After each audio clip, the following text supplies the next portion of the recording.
Ongi etorri, Ibai Arrietan erakusketa honetara.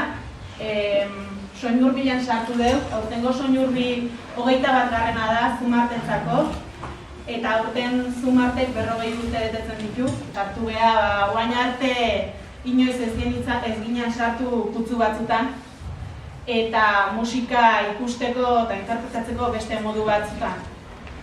Eta horregatik dago argazki erakustaldi hau. Musika beste modu baten ulertu, irudikatu, bizitu eta honea ekarri deu, Donosti Neontza, eta harrotasunez gurea ekarri deu.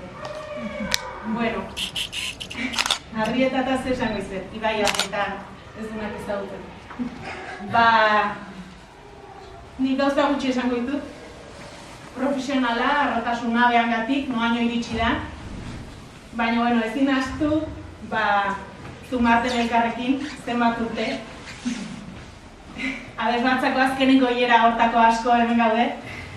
Ez dut gehiago esango, baina mokasinak hitza utziko dut hemen.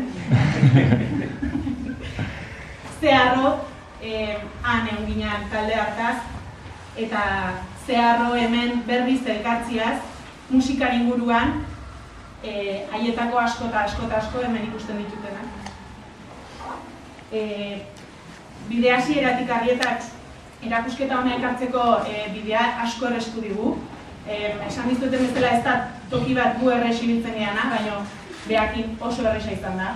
Profesional handia da eta oso garro gaude, zutaz, eta erakusketa hontaz. Udalantzako plazerra da, Zumarteren bide lagun izatea.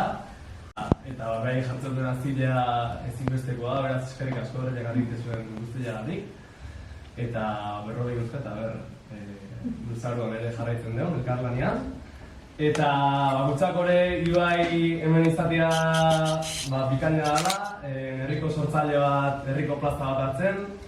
Desiatzen ginen, erakusketa guneak hartzeko eta guztu dugu formatua, eta nire bikaina dela.